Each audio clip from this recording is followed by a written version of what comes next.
pleased to announce the next session. It's session 4, Bridging Innovation to Application. Really excited about this session. Definitely kind of touches on the idea of fixing the car while the engine's running. And I'm pleased to introduce our moderator today, which is Jeannie Shen. She's an assistant professor of pathology at Stanford, and she'll be moderating this session. Take it away, Jeannie. Great. Thanks for the kind intro, Matt and Serena.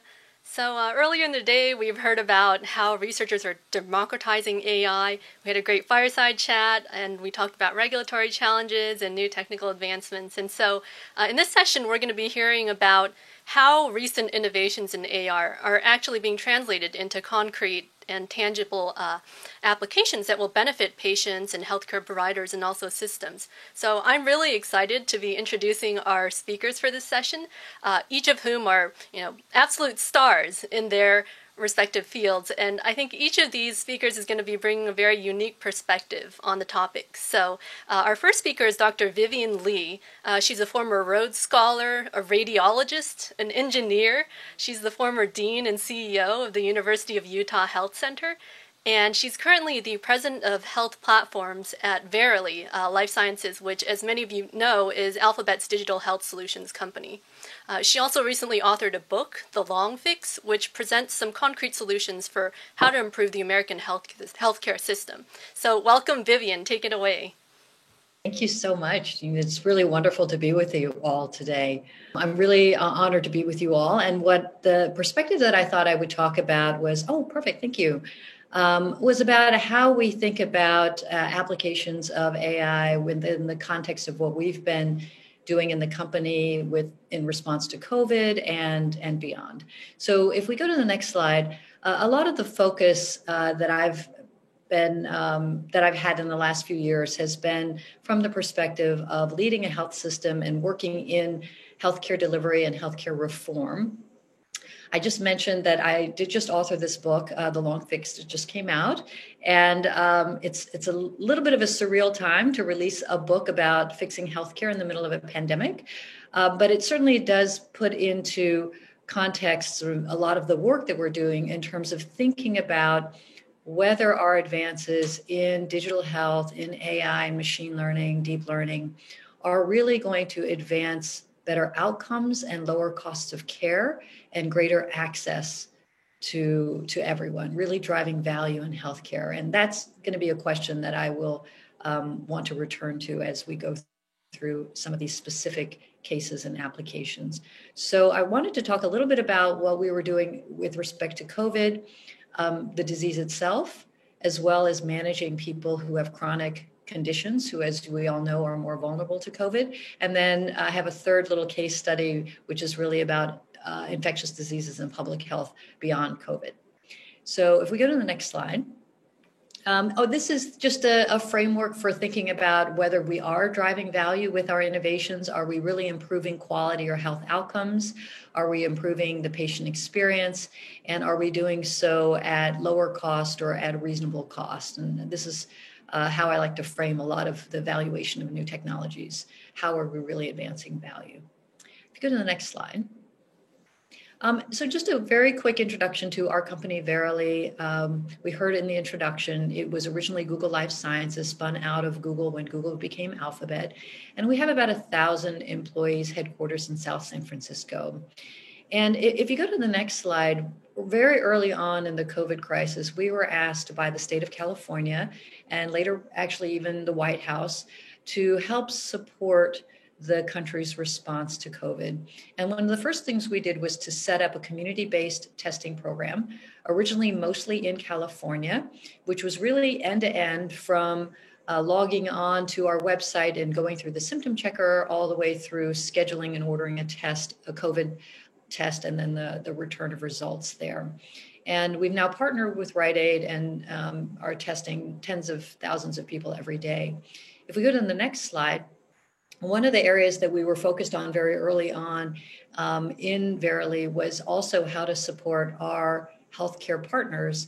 And we built some tools for them to put on their own websites to be able to ask, for example, the CDC symptom screeners, so that these hospitals could use these tools almost as triage tools, because they were just getting inundated with hundreds and thousands of calls from their patients, and they were overwhelmed and couldn't support it. So we built some early tools that were very simple. And then on the next slide, we actually partnered with the folks at, and maybe one more slide, thanks. We partnered with some colleagues at Penn Medicine and developed a chatbot working also very closely with our colleagues at Google Cloud. And just to spend a few minutes on this, or a few seconds, I guess, on this particular project, it was really fantastic where the Penn Med team brought in a whole bunch of medical students and others to analyze the recorded database of encounters when patients called up to have COVID questions. And sometimes they had questions that weren't directly related to COVID. The students actually analyzed the database and then used some NLP tools from the Google Cloud side, and then essentially built this chatbot, which is available if you go to the PenMed website. And the lead student actually wrote a paper in New England Journal of Medicine Catalysts that you all can refer to. And it's actually proven useful not only for patients who have questions about COVID, but also the nurses and others who are manning the call centers as a resource for them as well. So very powerful AI-driven tool and very scalable as well. If we go to the next slide. I won't talk much about the rest of the work that we've been doing in COVID, but just to say that we have been, I know many of you are part of academic institutions, we're very committed to helping universities return back to campus with some of the same tools we were using for the community, and also layering on top of that epidemiologic models for estimating prevalence and infectivity, for example, to help campuses and administrators really manage a safe return. If we go to the next slide. And I won't talk about it too much, except to say that I think this is an important part of our commitment to responding to COVID. Okay, next slide. One area that has really been very important to us is supporting our patients who have chronic diseases. As you know, they have not felt safe going into hospitals or clinics in the last few months, and yet they're at the greatest risk of suffering from COVID. If you go to the next slide. 90% or so of hospitalized patients have one or more underlying chronic conditions, and these are conditions that can be managed with digital health solutions like diabetes and hypertension and others. So I'm going to just share with you our digital health solution called Onduo. And if you go to the next slide, it's and maybe we'll go to one more slide in the interest of time. Onduo is a virtual clinic, and I'm going to show you the diabetes portion of it, not enough time to talk about hypertension or some of the other areas. But I want to show you how AI and machine learning are really woven right into this product. So the idea is to help people who have type 2 diabetes manage their blood sugars. And as you know, this is a very common chronic condition, and it really can be significantly impacted by diet, exercise, and in some cases, medications. Next slide. So it includes collecting some new data about the person's blood sugar. So instead of having to prick their finger multiple times a day, there's a continuous glucose monitor. That's the device shown here on the slide to the left that can just collect blood sugars 24/7. And then it shows on the app the actual tracing in the bottom half of the app, the tracing that goes from 97 to 223, that's the person's blood sugar. And instead of recording meals, you can actually take pictures of your meals and snacks and be able to make that visual association. Next slide. So some areas where we've actually implemented some AI tools include automatically labeling food images using some code from Google, which helps also to do some carbohydrate estimates. It's also very engaging for people. They like to go to a new restaurant just to see if it recognizes their pad thai or some new ethnic meal, for example. Next slide. There's also a fair amount of AI that drives recommendations to patients in terms of meal substitutions or identifying particular patterns. Everybody is different in their physiology, and so these algorithms are actually incredibly powerful in creating personalized experiences, because if we all ate that muffin breakfast thing on the left, we would all have a very different response to the blood sugar. So identifying those patterns and making recommendations is an important part. And the next slide. The coach part is also important if you go to the next slide with respect to AI, because again, there we use those same algorithms to enable the coaches to make recommendations, like observing the ways in which individuals respond to different prompts, and then also how changes, for example, from soy milk to creamer in their coffee might be able to affect their blood sugar. And so guiding the coaches is also a really important part. Next slide. So the impact of these kinds of solutions, I've showed you one that I know well because it's in our company, but there are many other digital health solutions out there. And I think this pattern is really consistently repeated, that if we're able to personalize additional data about an individual and layer on that some tools that enable us to process vast amounts of, say, sensor data combined with medical data and individual response data, we can create tools that are as powerful as medications on the market in terms of lowering blood sugars or lowering or improving their health really generally. And next slide. And in the last just couple of minutes, just for fun, I want to show you one of my favorite projects, which really is an extension of public health and infectious disease. And it has the very clever name, I think, of Debug. And if you go to the next slide, this will be quick. But this is another infectious disease, not COVID, but it's a mosquito-borne set of diseases, yellow fever, dengue, chikungunya, Zika, for example. And they're all carried by this mosquito, Aedes aegypti. Next slide. And one very interesting fact about Aedes aegypti is that when you treat the males with Wolbachia, which is a bacteria that's incredibly prevalent in the animal and insect, among animals and insects, and essentially not known to harm humans at all, that the males, when they mate with the wild mosquito population, produce non-viable eggs. So our strategy, this is again a project at Verily, has been to release large numbers of sterile males with Wolbachia to mate with the wild population. And that's important because it's the females who bite. So we particularly wanted to avoid that. So if you go to the next slide, you may ask, why am I showing this? Well, actually, there is an element of AI in what we do here, because the important part is the sex separation and separating out the males from females. And go to the next slide. Okay, and this is our big facility. Maybe if you go to the next slide. Oh, yep, here. So we actually use AI tools to differentiate between the males and the females at very high speed and very large volumes. And if we go to the next slide, I think we have one last slide to show you some of the results. So we've been doing a study that has been approved by all the governing agencies in Fresno to start with. And in orange is the typical mosquito biting female mosquito prevalence. And then in blue is what happened when we released these Wolbachia males, really able to significantly reduce these mosquitoes. Now, we don't have high rates of Zika and yellow fever in California, but if you go to the next slide, these are some of the areas where we've deployed where there is high prevalence and high levels of hospitalizations for those diseases. So I wanted to share with you just a feeling of how in the clinical setting, both with treating COVID itself or managing COVID, managing people who are at risk for COVID, and in other public health infectious diseases, there are all kinds of ways in which AI is really, really impacting care and impacting health. And with that, I'll stop here and pass it back to the moderator. So thanks very much. Thanks again, Vivian. I'd like to introduce our next speaker, who's Dr. Christopher Hess. Dr. Hess is the chair of the Department of Radiology and Biomedical Imaging at the University of California, San Francisco.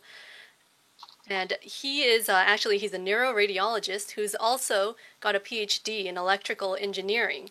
He's a 2006 recipient of the Radiological Society of North America's Rankin Award. He's a fellow of the American Institute for Medical and Biological Engineering and a leading researcher in the translational application of MR imaging techniques to vascular disease, brain development and degeneration, and epilepsy. So welcome, Chris. Thanks for that very nice introduction, Gene. So I was asked to speak about bridging innovation to application and to really take an academic health systems perspective. I'm going to amplify perhaps what Dr. Lee just said. And by the way, if you haven't read her book, pick it up and read it. I think it looks, it's some very important issues to think about. And I'm going to take the kind of 30,000 foot view and talk mostly about radiology, but I think the bullet points really carry over into other fields of medicine as well. Academic health systems are, I think, unique from the standpoint that they have a tripartite mission. They focus on not only clinical delivery of the best care, but also teaching the next generation and discovering innovation, which are really supposed to come together. So it makes for a very ripe vehicle to deliver AI. And the motivation I'm going to bring to this is kind of a thought that occurred to me when I was on a call, and I actually asked our team to go back and look at what's happened to the volume of imaging over time. And so I'm showing you a plot, kind of a fit. And what I've noticed is the volume of exams, that's the number of exams that we do as a health system, the number of images per exam, the size of the exam have all followed an exponential curve since at least 1995. And this has really been fostered by this digitalization of imaging, which I think is one of the very first fields in medicine to really become digital, and that's why we're seeing AI take off. As it's grown, it grows for different reasons, consolidation of health systems, just further use of imaging and what have you. But as it grows, it becomes a very difficult issue to even work through. And if you think about what a radiologist does, they take a series of data, they take a series of images, they design devices to look at human physiology and extract information. And that extraction of information becomes incredibly difficult with this explosion in the number of images. And so this occurred to me when I was on call once, and I actually sat down with a stopwatch. And when I took a break, I stopped the watch, and then I counted up the number of images that I looked at during that period of time that I was on call. And it was a very large number of images. And if you look at the actual number of seconds per image, it was about 600 to 800 milliseconds per image.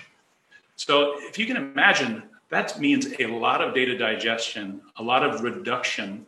And by the way, I don't agree with Andrew. Maybe we could talk about this in the chat session, but radiology is a great time to be in. Well, if you look at the scalability, particularly in an academic health system, it's like, how do we approach more data? We need more effort. So the question or the challenge, I think, to many of you on the phone will be, how do we bend this curve so that we don't have to continue to follow the growth in imaging with human effort? The human brain is tremendous, but it takes a lot of effort to digest this data. And then how do we navigate these increasing volumes of data? An example is showing you here from Simon Cherry and Ramzi Balawi's lab at UC Davis. Just a huge data set now available through multimodality imaging, literally collecting a terabyte every 5 minutes. So how do you navigate a data set like that? It's impossible for the human brain to digest. So if you take a very high level, top level view of what an innovation is, I think the best definition really comes from the business world, and that's definition by the late Clay Christensen, is that innovation requires a change. It's how an organization transforms goods or materials or capital or resources, basically, into products and services. And so if you think about what we do in radiology, it's very much the same. We'll take information from imaging modalities, we'll digest the medical record, we'll take various sources, and the organization is the radiology organization, the healthcare system, and transforms it into actionable information. And so what does innovation mean? There's really three types of innovation. There are the market creating innovation. I think of this as often like your iPhone, a product that didn't exist. It can be a new market, but it can also be creating a market where technology is accessible to a formerly inaccessible audience. The sustaining innovation is incremental innovation. So it makes your products a little better. Maybe your iPhone or your Android is getting a little bit better every year. It's small innovations. And then there's efficiency innovations. And basically that looks at the organization and its efficiency in converting resources to products or services. So it's important, I think, to be thoughtful about how you approach innovation, and because that defines the way in which you deliver it to care. So last year we started the Center for Intelligent Imaging at UCSF. I was asked to speak about that and our experience in bringing this.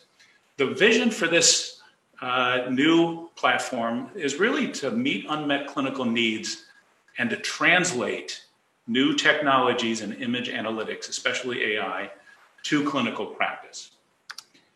So what does this involve? It requires, number one, and this is the primary capital resource of an academic health system, and that's the people. So it's thought leadership and expertise and insights and unique insights that are only available in a complex, large-scale, diverse system like academics. The mission and vision has to be carefully defined. Partnerships are absolutely critical. So we've already discovered in AI how this crosses so many disciplines. There's a lot in computer science, of course, but there's a lot in clinical medicine as well. And there's a lot in industry as well, and markets and new startups and even venture capital. So we need to think very carefully about how we make this a transdisciplinary effort. Infrastructure, GPUs, computational resources are all important. And then to weave it all together, the Center for Intelligent Imaging really focuses on this education and dissemination. And the mechanism for weaving the concepts together is different projects, like you heard about from Dr. Majumdar earlier. Three kind of themes I think are worth thinking about when you're talking about innovation in artificial intelligence when it applies to medical imaging. And one we heard about a little bit earlier, and that's, I think, the highest, the greatest, the fastest impact is really if you look upstream. This is just showing you one vendor's product, where if you look at the image on the left, it looks a little bit blurrier.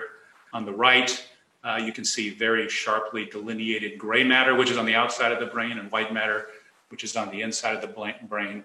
Now, why is this important? It allows you to go faster. It allows you to depict images better and detect more disease. So what are some upstream implications? We really have three problems in academic medicine, organized medicine in general. You heard about those in the last session: access, quality, and cost. So focusing on just delivery of an image, pattern recognition, identifying a chest X-ray is really downstream. What we need to do is get the imaging to patients. We need to reduce the variability. That's a driver of cost. And we need to think about how we can overcome some of the current limitations, for example, in imaging physics. And I think the targets need to be high volume, low regret applications. And those are often very upstream. The second key point I want to focus on is really, the point that without validation, there is no innovation. It's been said that 90% of innovation is actually implementation science. And so this is for the Center of Intelligent Imaging, our work in really trying to create a vehicle to deliver the imaging developments in AI on the left, using new models, training, access to data, to deliver it using advanced GPUs, between greasing the wheel between our radiology information systems and ultimately our electronic medical records. So validation is so critical. It requires prospective validation. It can't be done retrospectively. It requires multiple vendors, and it requires actual deep insight and diversity of data, as we've discussed. And then the third point, I think biomarker discovery is really where this market building part of innovation starts. And this is an example from one of our T32 fellows at UCSF, highly publicized report in which he showed how you could predict from AI whether a patient will go on to develop Alzheimer's disease or mild cognitive impairment. And here showing you on the right how you can separate these in the latent space of machine imaging. So that really helps to define a goal that we can't currently see with imaging at all. So my challenge to you is, how are you going to innovate? Be deliberate about that. Think about, is this a market building or a market sustaining, or is it an efficiency innovation? And whether you're working in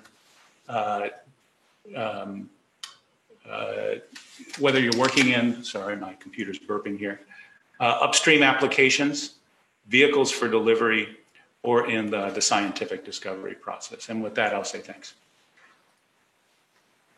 Thanks very much, Chris. Those are some really great pearls of wisdom in thinking about what applications to tackle next. So our next speaker is Dr. Iman Banerjee.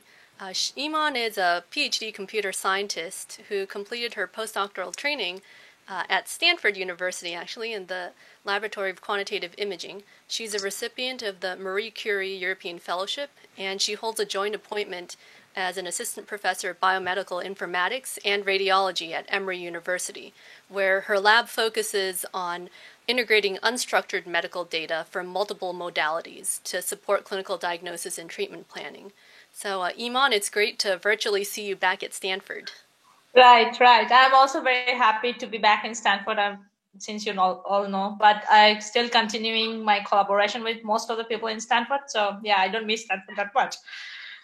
Anyway, so let's start with my presentation. So I would be talking slightly in a different aspect compared to the current scheme, but continuing the Chris's presentation that I'm mainly in the scientific discovery part and how to help making the AI more transferable to the clinical setting. So this is the title of my talk.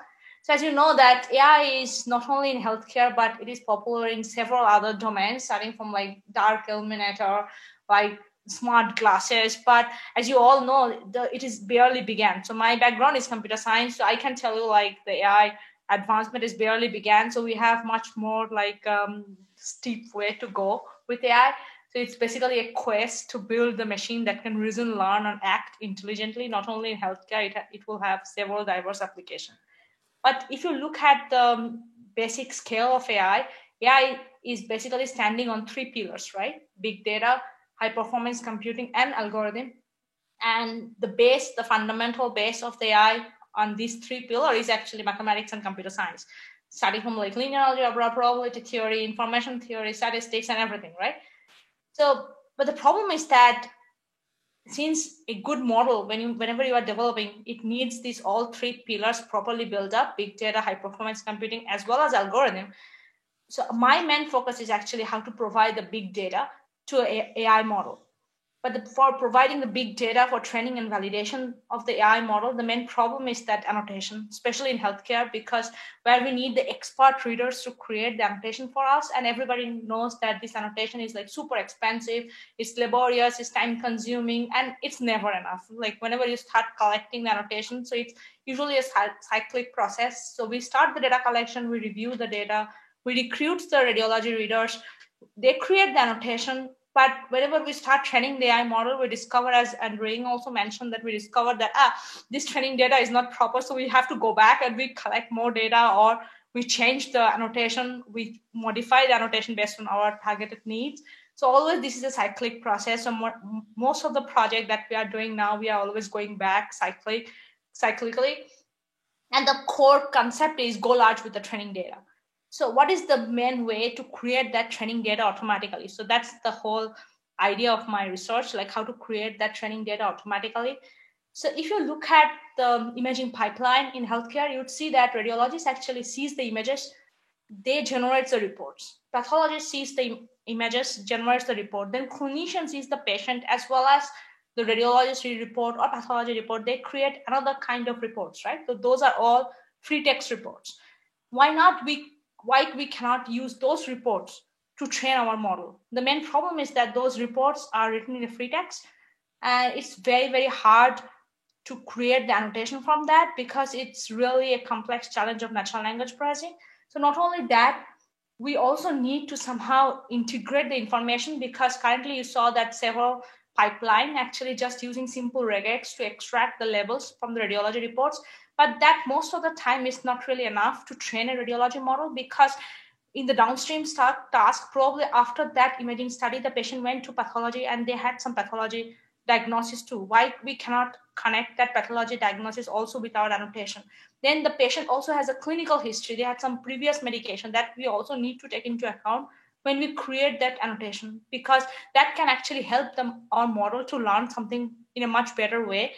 So that involves a detailed natural language processing as well as the information integration. And finally, once we do that, we create annotation that is semantically meaningful and that can be very helpful whenever you are training any model for clinical diagnosis or treatment planning or any other kind of healthcare purposes, right?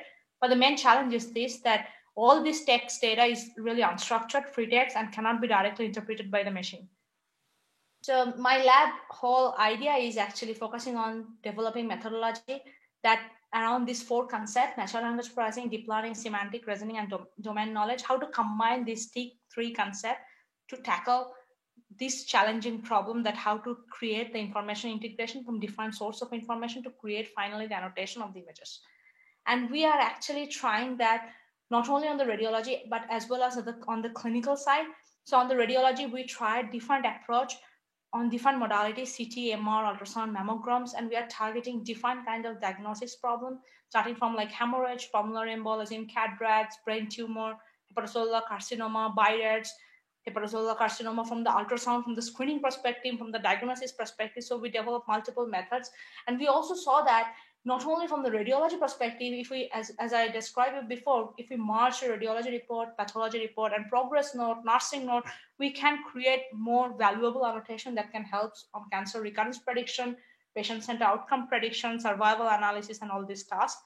So I will not go into detail of all these small project, but I just wanted to actually focus on one project, which is like more or less will show you the complete picture, which is a breast cancer recurrence project.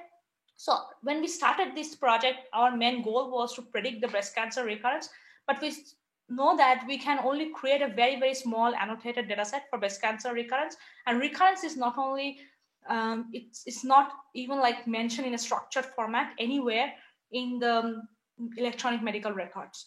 So that's a problem. So we don't have annotated data. So somebody has to go back and read the chart manually to create that annotation, and which is a very, very time consuming process. So we start actually this project by creating this annotation automatically. So what we did is actually we create a patient timeline where the patient has radiology report, pathology report, progress note. Even we handle the missing data problem. If one modality is missing, the model can still handle that. And then we create a kind of like text block for each of this quarter. And finally, we are predicting using deep learning if the patient has a recurrence using that quarter. So it's not only giving us if the patient has a recurrence or not, it also gives us a kind of timeline of recurrence. So when exactly the recurrence occurred, and we validated the performance on manually annotated data. So we have 179 patients manually annotated, and we saw that we are getting a very good accuracy for quarter level prediction. So predicting if this block has recurrence or not, as well as a patient level prediction. So which was pretty good. So we know that the model can actually identify recurrence, and we can create a weekly supervised data set using this model, because now we can annotate as many patients as possible if the patient has data available. Then actually we saw that not only creating the annotation, we can actually create a patient timeline and tell and visualize the timeline and tell the doctor that, look, so exactly at this time the patient has a recurrence, and this is the text snippet actually that is relevant for the model to predict recurrence. So to actually extract recurrence information. So which is pretty interesting, because currently the doctor has to go back to all the clinic notes and identify when the patient has a recurrence, but this model actually can automatically identify the timeline and tell you the text snippet which talks about recurrence. Then it's much easier for the doctor to go back to the exactly that date, that clinical note, and read the rest of the content. So which was quite interesting, but we want to test the generalizability of the model. I just wanted to conclude that that model, we also tried it on liver, so it performs pretty well. Then we take that annotation and we start training a mammogram data set on that annotation, and we saw there is a very good performance. And we saw that the manually annotated data versus weekly level data got very good performance. So that's my main point, that if the enough data set is not available, the data set can be generated by using the existing data, by using the NLP method or using the information integration. So that's the main point, and that can actually boost the performance of any deep learning model. Thank you. Thanks very much. I'm sure that wasn't enough time to share everything. Right. But we can talk more during the Q&A portion of the session. Sure. Thank you, Jenny. So thanks, Iman. I just wanted to quickly introduce our next speaker, Dr. Suchi Saria. She's also a computer scientist, completed her PhD at Stanford with Daphne Koller, then went on to become the founder and CEO of a health startup, Bayesian Health, and is currently the John C. Malone Associate Professor of Computer Science, Statistics, and Health Policy at Johns Hopkins University. Among her many honors, she was one of the IEEE's Intelligent Systems AI 10 to Watch, one of the World Economic Forum's Young Global Leaders. She's a DARPA Young Faculty Awardee and a Sloan Research Fellow. So Suchi has pioneered the development of next-generation diagnostic and treatment planning tools, which combine statistics and computer science to individualize care. So Suchi, we're excited to hear more about your work. Thank you so much for having me, Jean. Hi, everyone. I wish this meeting was in person. I miss those days when we used to have meetings in person. But on the other hand, this is very efficient and very easy. So that's nice to be able to give talks from our living room. I hope you've really enjoyed hearing the talks that happened today. One of the consistent, I don't have slides. Instead, I'm going to spend 7 minutes talking a little bit about where I see major gaps in our field from in sort of what's necessary to accelerate the translation of AI. So I think 5 years ago, there was, I would say machine learning and AI was more of a thing where people wanted to, people would ask, is this applicable to medicine? We had sort of 3, 4, 5, 6, maybe 10 examples published where people would look at papers or clinical use cases and find it fascinating and intriguing.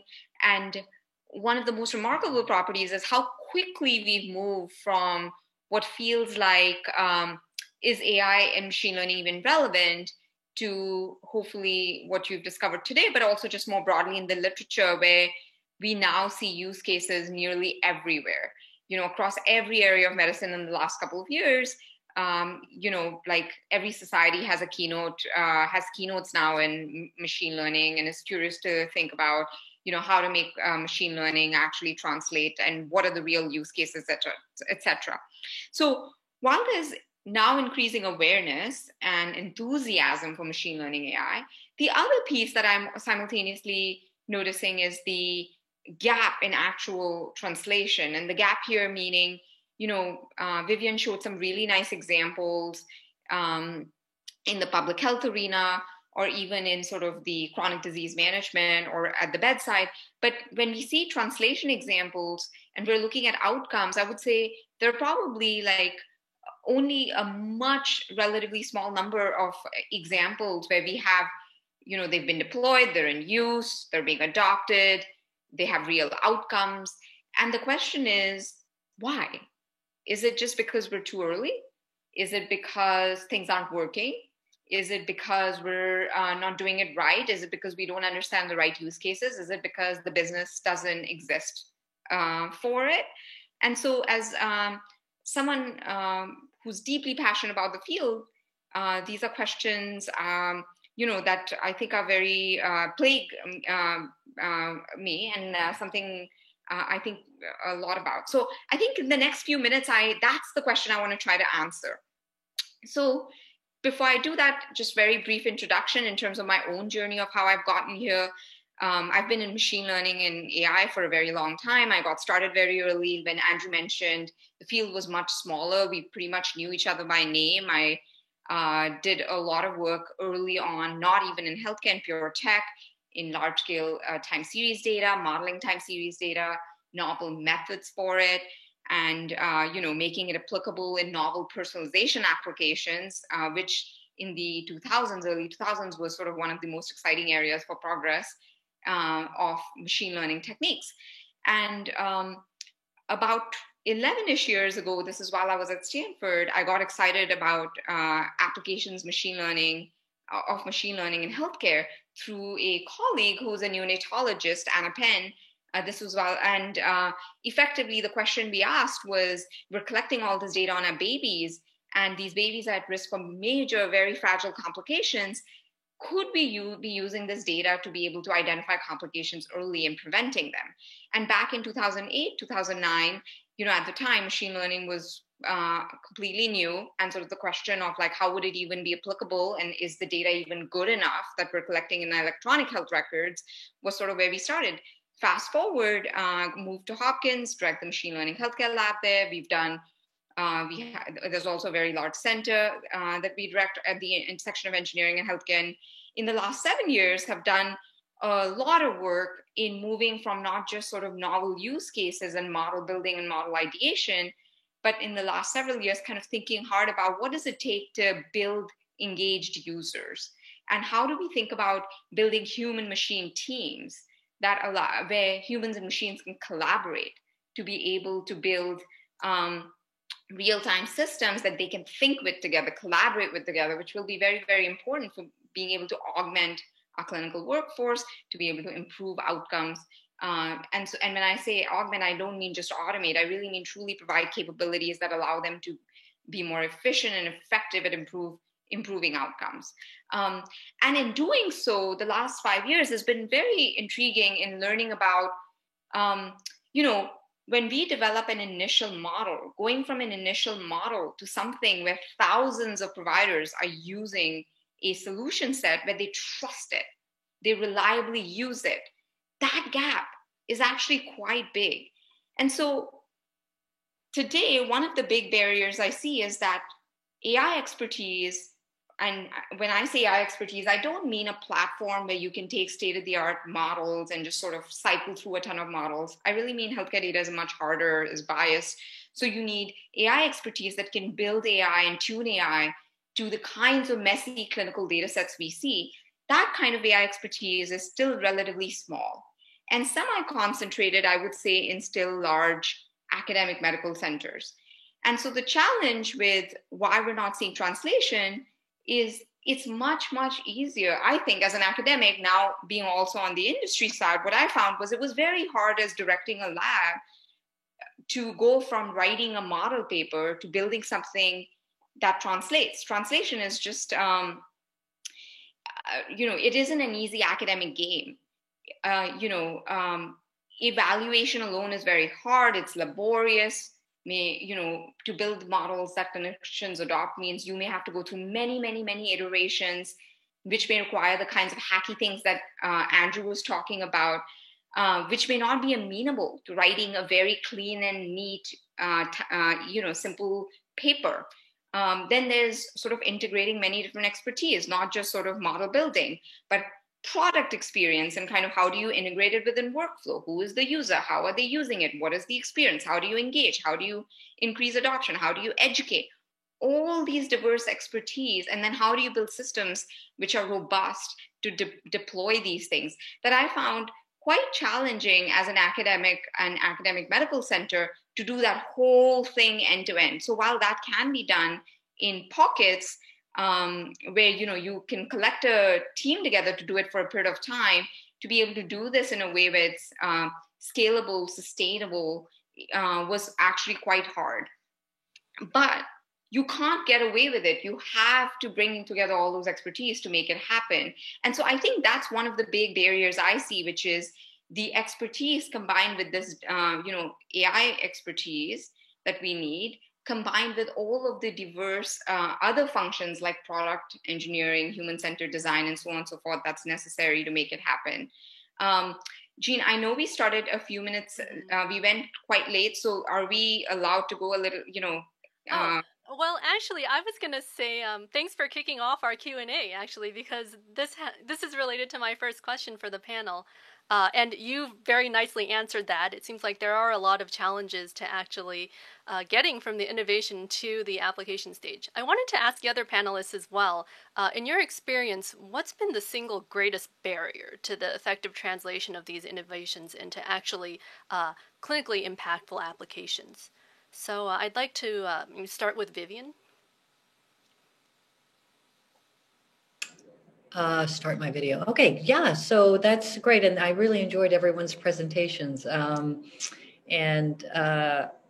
I think that from our point of view, I guess the way in which we've been approaching it is much more that there's a need, there's a clear clinical need, and then we kind of pull, and I'm not a machine learning expert at all. I'm surrounded by people who know much more about it than I. But I do understand the clinical needs that we have, and then our colleagues really dig into the toolkit and try to really identify what tools can be used. I think probably the biggest challenge is, are we sure that the training sets that we're using are representative of the populations that we're trying to serve? I think that's true, in many areas of AI application in medicine. And so from our perspective, we're really very focused on ensuring that our partnerships where we are able to collect some of the data that are used to train some of these models are really representative of those that we're trying to serve. So I think that's probably the main concern that I have. But I think starting from what problem are we trying to solve and then working backwards has meant, I think has been a very satisfactory way of approaching things. Chris, what's been your experience on that front? Yeah, I think that design thinking has been lacking that Vivian's describing, kind of working backwards from problems. I think a lot of times it's perceived as hammers looking for nails, not solving problems necessarily that we need to solve at this point. Again, those primary questions in clinical radiology we deal with are access, quality, and cost. And so really need to address those three issues. The other point I'd make is there's an ecosystem for delivery from the standpoint that we have electronic medical records, we have radiology management systems, we have industry and proprietary devices and modalities that deliver information. And it's tough to deliver into those platforms, across platforms and within the entire ecosystem in a consistent manner, I think. Great, thank you. So clearly it seems like there is some consensus on what the challenges are, but at the same time, I think each of you, by virtue of your unique background and experiences, has encountered different challenges in translation. As a follow-up question, what do we need that's currently missing, you think, in order to overcome some of these barriers? And are you or your research groups currently working on any solutions to address these challenges? I think I can answer that one of the biggest challenge as a machine learning scientist that I face is, as well as most of us face, is that there is a big barrier in the data sharing. So as you know that the training data, we are always lacking training data, and we lack the population variation because most of the time we train on single institution data, even if there is a lot of efforts going on for the multi-institutional data collaboration, but still most of the machine learning models are developing on a very small population variation. So that is the biggest thing of multi-institutional collaboration or federated learning that is still lacking in the healthcare, that could hugely improve the performance of the AI model. It's my personal feeling. Mm-hmm. So I jump on that as well. I mean, I would say that the vehicle for delivery, some of these solutions is not currently there. I think different vendors are in the process of developing their own solutions, but there is really no solution right now. That, and I think there's still a mismatch in the alignment between, what the goal is, from the standpoint that I think often radiology is perceived as, it's negative. The patient has appendicitis or they don't, or there's a hemorrhage or there's not in the brain. But the reality is and this speaks to a prior conversation about the lack of a gold standard. The reality is a lot of medicine is gray. And so it's hard to deliver grayness through a machine learning algorithm. So does that speak to what kinds of problems do you think could be adequately tackled by machine learning?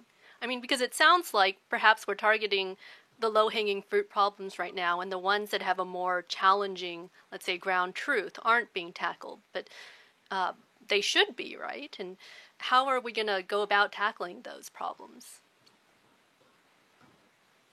I can take that. So I think it's applicable nearly across the board everywhere. We've heard talks in drug discovery. We've worked a whole lot in preventable complications. when you're hearing things from Vivian on public health. In almost all of these areas, I think in order to scale something, we need to have a dedicated, committed user that, the use case, the need, and then the ability to deliver this within workflow to the actual user in a way that they can, it's amenable to use. And so to me, it feels like, in a way, now is a super interesting time because we've talked about value-based care. We've talked about increasing efficiency, increasing access, increasing, patient engagement. These are all very, very top of mind issues. Not just, and I don't mean just within COVID, I mean in the last 3, 4, 5 years, as what's changing is that because the data exists, because electronic health records exist, because payers are becoming more, sensitive around how do we deliver care to more people more cost effectively and efficiently, I think there's a real opportunity across the board in, reducing preventable admissions, improving outcomes for even care we do deliver, targeting care. And almost all of these areas can take advantage of digital infrastructure to improve quality. And if you consider, retail or other sectors like Andrew was mentioning, the presence of AI has transformed, and AI and data has transformed, how we do personalization and targeting. But in healthcare, we're still very much, very early in this game. So I think the conversation I see is not even at the level of individual use cases, it's across the board. But we need the platform to deliver these solutions reliably to our end users. Certainly. And as a follow-up question, then, who's going to develop the platform? I mean, is it going to be very good companies like Alphabet? Well, I'd like to just weave together some of these comments that I think have really been outstanding. I think that the electronic health record, in my view, is just one of the greatest potential opportunities that is just completely inadequately tapped right now as a source of, when Iman was talking about, are we sharing data? How are we thinking about, Suchi is talking about, how do we think about value and driving value? So many advances could be made if there were standards applied to the data that are collected in electronic health records and ways in which we could share those data, or at least have some kind of a federated approach to sharing. Like one of the projects that I learned about when I was writing my book was Project Sentinel, which is run out of Rich Platt's group in Boston. It's the FDA's effort to look after Vioxx at drugs that come to market, and after they come to market, if there are complications that are detected, how can the FDA see that earlier?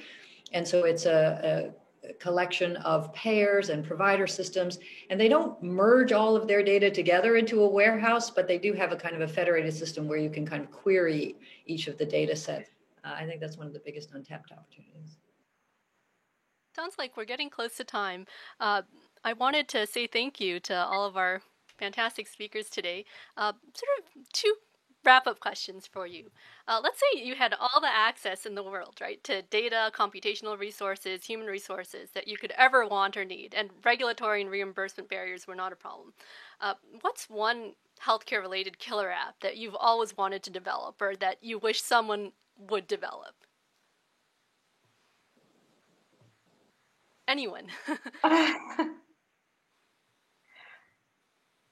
Some magic happens and our algorithms directly get into the clinical utility point. Mm-hmm. Honestly, I would love personalized prediction algorithms. What if you could take the patient's EMR, their images, and in aggregate, you could say that they will respond to X or Y medication for their cancer, or they won't respond from the outset. I think that kind of degree of personalization and that degree of outcomes prediction is kind of a moonshot, but that would be the one thing I would really like. I'd love to be able to take all the data I'm collecting on my Apple Watch and all sorts of other fun devices, and to be able to tell me on a daily basis what should I eat and what should I do to work out, and to be fully managing my health. I'd love to have an app that could evaluate all the health systems or pharmaceuticals or treatments and tell me what was really the most cost effective and delivered the best outcomes at the lowest cost so that I could seek the right care in the right place. Actually, I changed mine, and I'm going to second what Vivian just said. I was going to change mine to yours, so, They're both good ideas. Great. We should invest in both. Any last contributions, Iman? My contribution? Yep, your killer app. Yeah, my killer app would be like, it's difficult actually to find a proper cohort to train the model from multiple institutions. So if we just there's an app, we select which institution we want to train our model, and it automatically select those institutions and the cohort and start training the model. Spoken like a true data scientist. Thank you. Well, I just wanted to say thank you all very much for sharing your perspectives on this important topic. I think we're at time, so I'm going to hand it back to Matt and Serena. Thank you. Thank you all. Thank you very much. Thank you.